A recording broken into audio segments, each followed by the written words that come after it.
Beetle.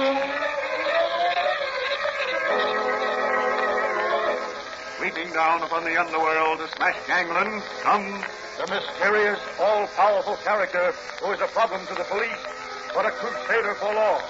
In reality, Dan Garrett, a rookie patrolman, loved by everyone, but suspected by none of being the Blue Beetle. As the Blue Beetle, he hides behind a strange mask and a suit of impenetrable blue chain armor, flexible as silk, but stronger than steel.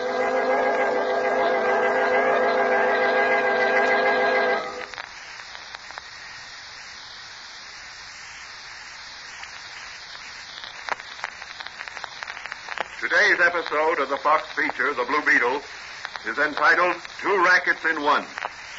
Like all rackets, the trucking racket and the poultry racket are made possible by the connivance of dishonest politicians with underworld crooks. At present, York City is faced with two wars, a trucking war and a poultry war. Tribute is levied against all out-of-town trucking concerns who wish to deliver goods in York City by a group of racketeers calling themselves the Modern Truckers Protective Association. Also, all trucking concerns are warned particularly against hauling poultry to or from certain poultry dealers who are not members of the Metropolitan Poultry Dealers Protective Association, another racket. As our story opens, Dan Garrett, who is really the Blue Beetle, is cruising around with Officer Mike Manigan in the police car. I hate driving along under the elevated. Yeah, me too. You can't tell when some skittery female decides to cross against the light. Not much room to swerve, and those L-killers don't give an inch when you hit them. Hey, look at that truck ahead. Oh, boy, what a smash-up. Park the car, Danny, while I run ahead and see if anybody's hurt. Right, Mike. I'll be right with you. Come on now. Here, stand back now. Stand back. Stand back. Let's have a look. Hey, who's that lying there? That's the driver of the truck. Yeah, he turned out to avoid hitting a pedestrian. And got it himself.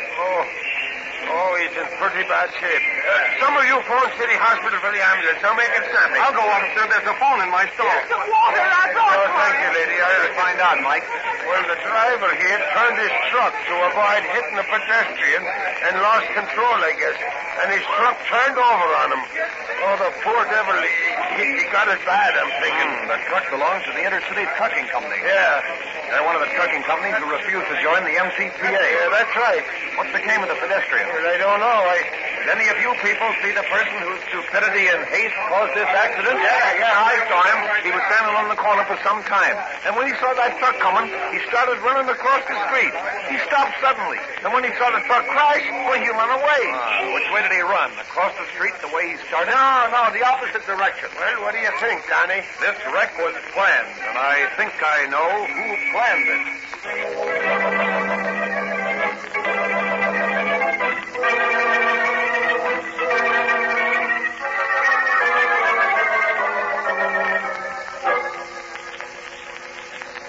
Calling cars 42 and 47. 47? Calling That's us, cars Danny. 42 Yeah, I wonder what's up. and 47.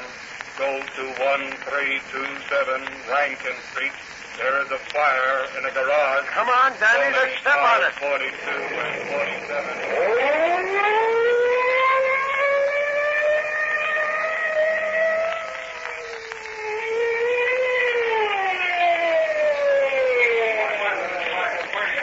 Looks as if the Modern Truckers Protective Association was out for blood this time. And why, Danny? That garage is where the Intercity Trucking Company parks its trucks.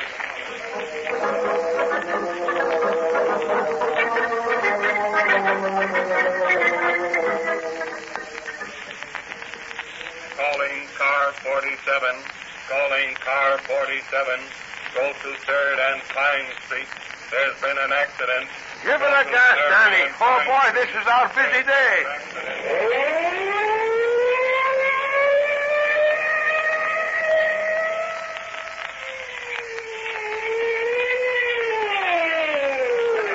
I never saw anything like it. His car went zigzag from one side of the street to the other like the driver was drunk. and then it came right up on the sidewalk and crashed into the store here. What caused him to crash? Well, I really don't know, officer. Where did you first notice him? Up the street a piece. Nick Martinez's coffee pot. He was eating a mess of mushrooms. Mushrooms? In a coffee pot lunchroom? Yeah, I thought it was funny. Nick don't serve us no mushrooms. Did Nick seem to know this man? Yeah. This guy says to Nick, Nick, you sure know how to cook mushrooms? And Nick says, I cook them special for you, Mr. Goodman. Every Tuesday, I make special for you myself, these mushrooms. And this guy here says, sure there ain't no toadstools among them. You know, toadstools is poison.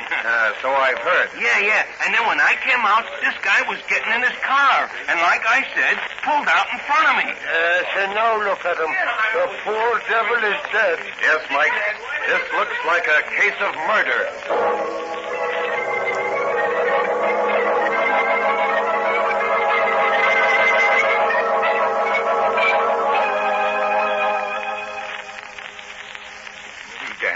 You've had a busy day. Yes, Doc, and an interesting one. What did you find out at the hospital? They performed an autopsy on Goodman and found evidence of food poisoning. Who was he? He was head of the S&M Poultry Company. That's one of the companies who've been fighting the poultry racket, isn't it? That's right. And where does Nick Martinez, the restaurant man, come into the picture? Now, what motive would he have for plotting the death of one of his customers? That's what the Blue Beetle is going to find out tonight. How? Nick's brother, Julio, is a wealthy importer of fancy groceries and foodstuffs. He has a sort of a dude ranch out beyond the city limit. What's that newsboy calling? I don't know, Doc. I'll see in just a moment. Get your latest steaks there. Read all about it. There you are, boy.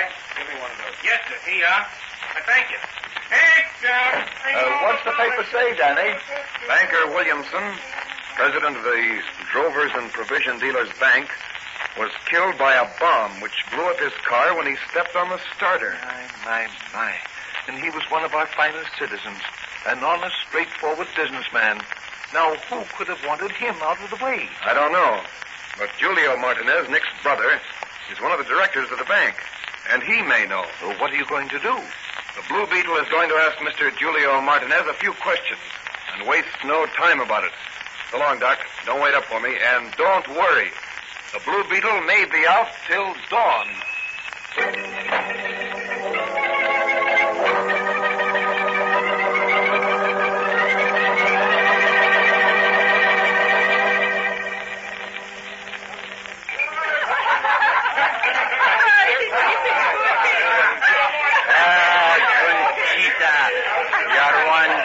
Senorita.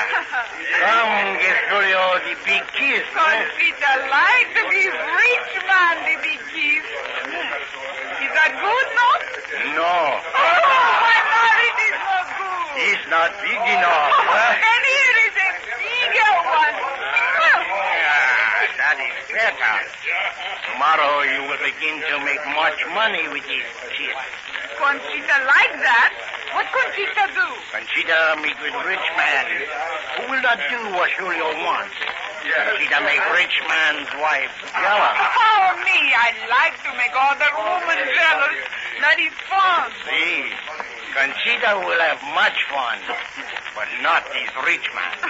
Pedro. Si, senor. Wine for Conchita. Thank Si, you. senor. And tell Mexico Pete I'd like for him to do tricks with his laria. Si, senor. I bring him pronto. And now, my friends, we will eat, huh? For you, my brother Nick has made chili con carne. And his specialty, mushrooms a la Martinez. What is this sound? It's the Blue Beetle signature. He must be. He is here. And what, may I ask, is the cause for your visit to me, Blue Beetle? This is not the masquerade party. These are my friends and... Hired thugs and murderers. who make strange accusations, masquerader, and annoying ones. You are greatly outnumbered, Sir Knight in blue armor. Depart before you what?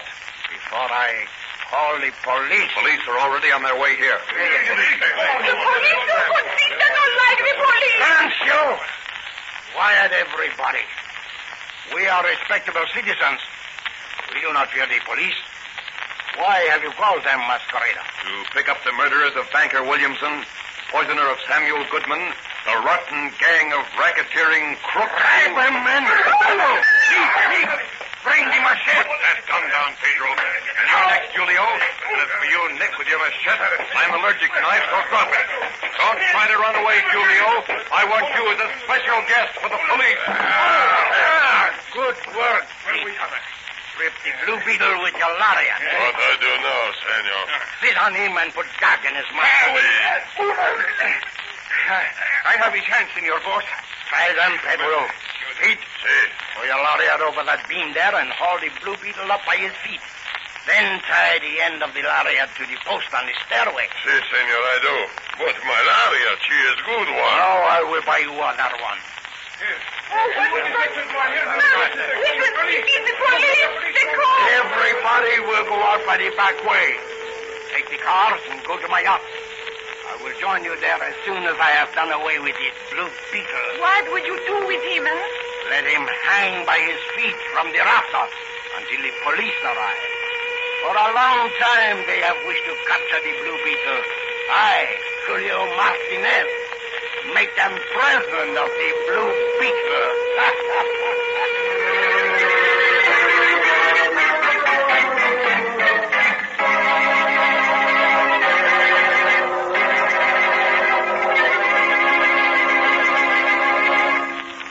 What will happen when the police arrive?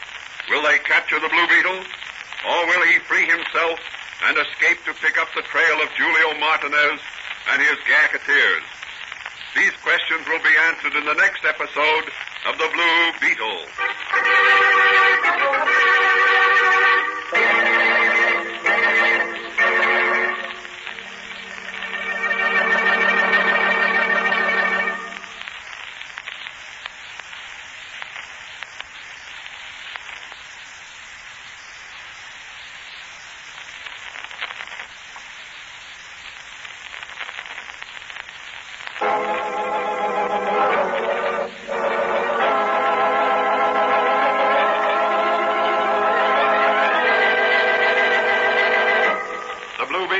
Copyrighted Fox feature appearing in Mystery Men Comics magazine and the Blue Beetle magazine.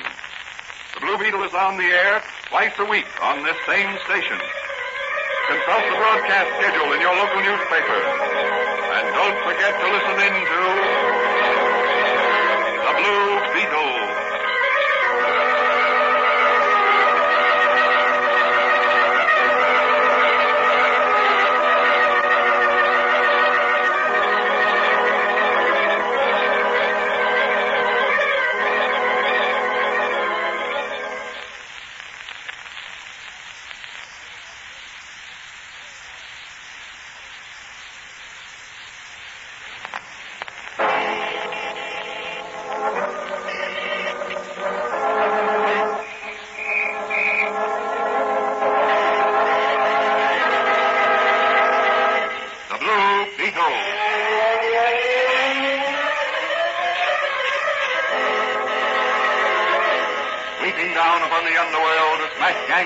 Comes the mysterious, all-powerful character who is a problem to the police, but a crusader for law. In reality, Dan Garrett, a rookie patrolman, loved by everyone, but suspected by none of being the Blue Beetle. As the Blue Beetle, he hides behind a strange mask and a suit of impenetrable blue chain armor, flexible as silk, but stronger than steel.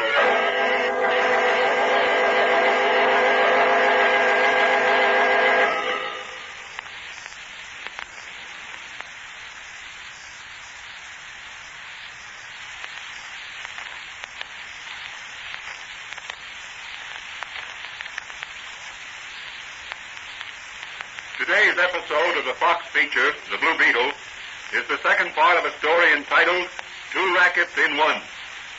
In the first episode, several trucks belonging to the Intercity Trucking Company have been wrecked or damaged by fire. The head of the independent S&M Poultry Company has been killed in an accident after eating some poisoned mushrooms in a restaurant owned by Nick Martinez. And both the Intercity Trucking Company and the S&M Poultry Company have refused to join or pay tribute to so-called protective associations which Dan Garrett believes are operated by Julio Martinez. wealthy brother of Nick.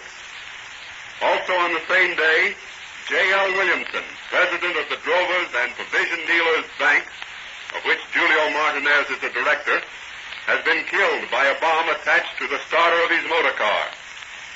As the episode ended, the Blue Beetle, who interrupted a gay party at Julio Martinez's home in the hope of bluffing some compromising admission out of him, is involved in a fight with Julio's hirelings. As he is chasing Julio, he is tripped up by a lariat in the hands of Mexican Pete. The crooks, before fleeing, gag and bind him and string him up by the feet from a large crossbeam as the sound of police sirens fade in. Good thing those crooks didn't put that gag in tight.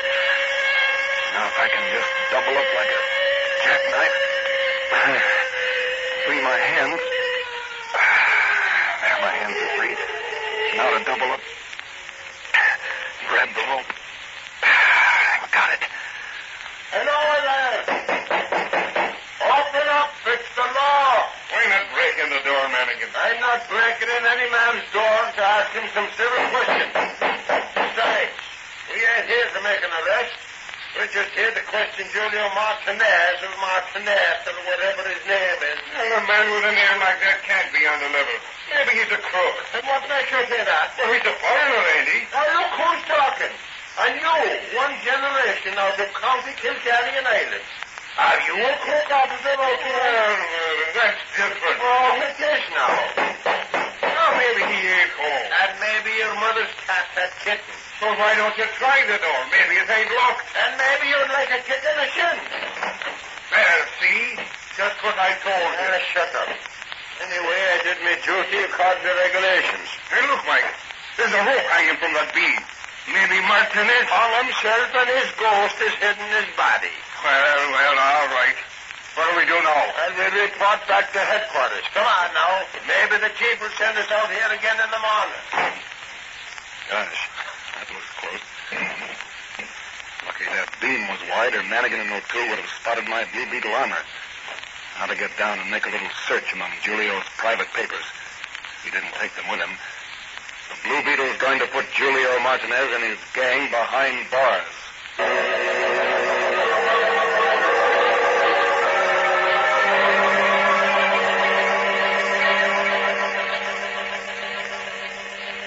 Well, Danny, you had a narrow squeak last night. Yes, but I got what I went after. Listen to this. I found it among some burned papers in Julio's fireplace. What is it? It's a letter from J.L. Williamson, president of the Drovers and Provision Dealers Bank, to Julio Martinez. Incriminating? Very. Part of the letter is burned away, but enough's left. Now listen. I have received proof you are secret power protective associations, inasmuch several lives snuffed out terrorist look upon you as murderer. Unless you resign directorship, bank, I shall turn evidence over to, and that's all except the signature. You had the goods on Martinez, apparently. Yes, and this letter will help to hang Senor Martinez. But first you'll have to catch your man. Didn't you say you heard him tell his men to meet him aboard his yacht? That's right. Well, what are you going to do?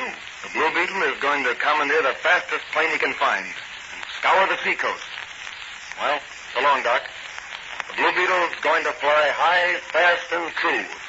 Tomorrow at this time, the trucking and poultry rackets will be smashed.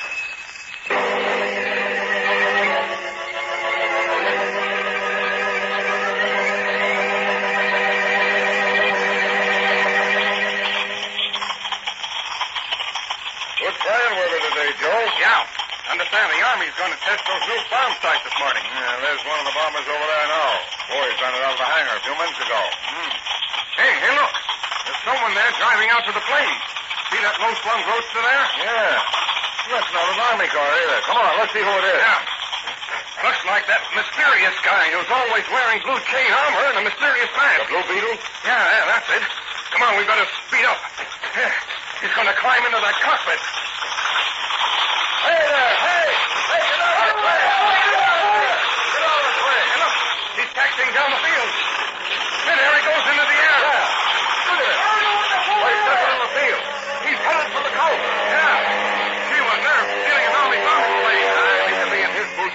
catches up with them. Must be mighty important business when the Blue Beetle defies the United States Army. Yes, there's 3 live bombs in the bomb rack of that plane.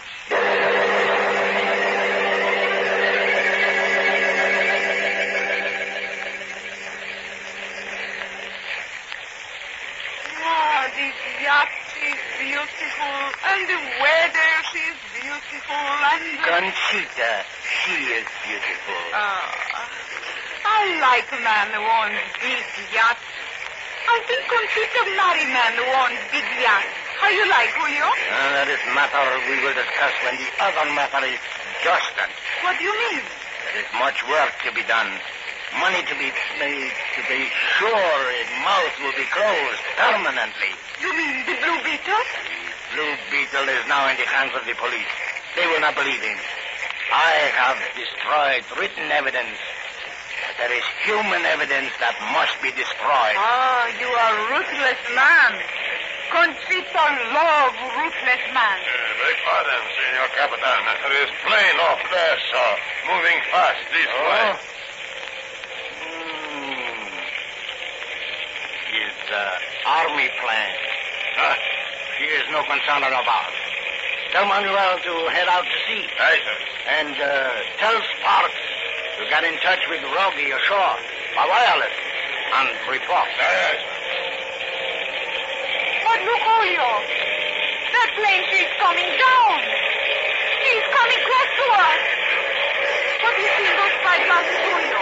Our interfering masquerader. You mean the Blue Beetle? See. Oh. Pedro. Pedro, that plane is the Blue Beetle. Give in with my compliments a salute from the machine gun. Si, senor. I knew it pronto.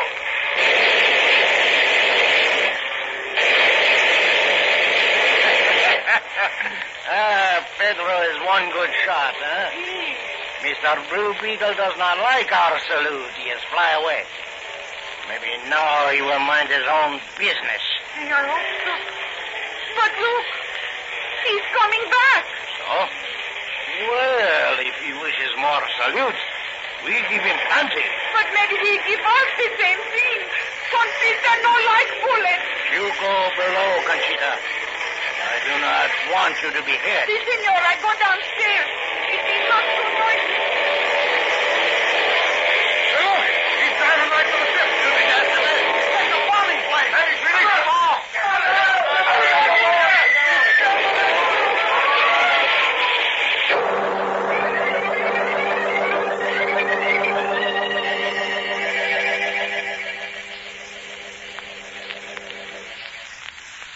I understand Julio and some of his men were killed when you bombed his yacht, Danny. Yes, but Conchita and Julio's brother Nick were rescued by the Coast Guard.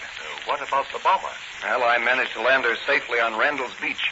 She'll be all right with a little going over. Lucky Uncle Sam's men didn't catch you. Yes, it was. As soon as I beached the plane, I dived in again and swam mostly underwater to Ellis Point. I waited there until dark, then slipped through the police lines, which were spread out to capture the Blue Beetle. Well, Danny, according to the newspapers, Nick confessed his part in the racket and also incriminated several politicians who were bribed by his brother Julio to prevent action by the police against Julio's fake protective association. That's fine. If it weren't for crooked politicians, these business rackets couldn't flourish as they do. Well, they don't last long after the Blue Beetle starts nipping. The Blue Beetle will continue to nip as long as there are crooks preying on honest businessmen.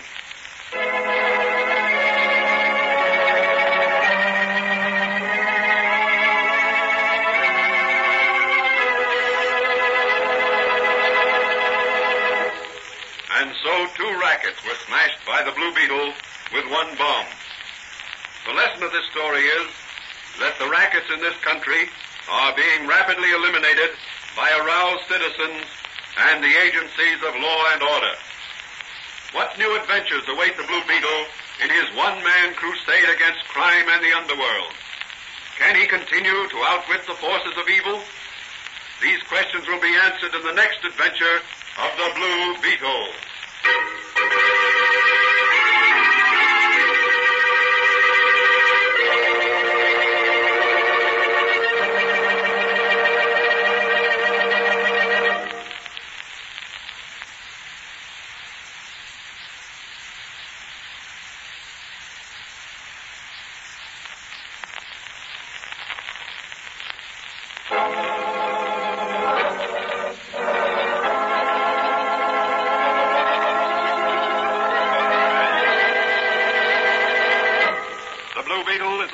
two-sided Fox feature appearing in Mystery Men Comics magazine and the Blue Beetle magazine. The Blue Beetle is on the air twice a week on this same station. Consult the broadcast schedule in your local newspaper. And don't forget to listen in to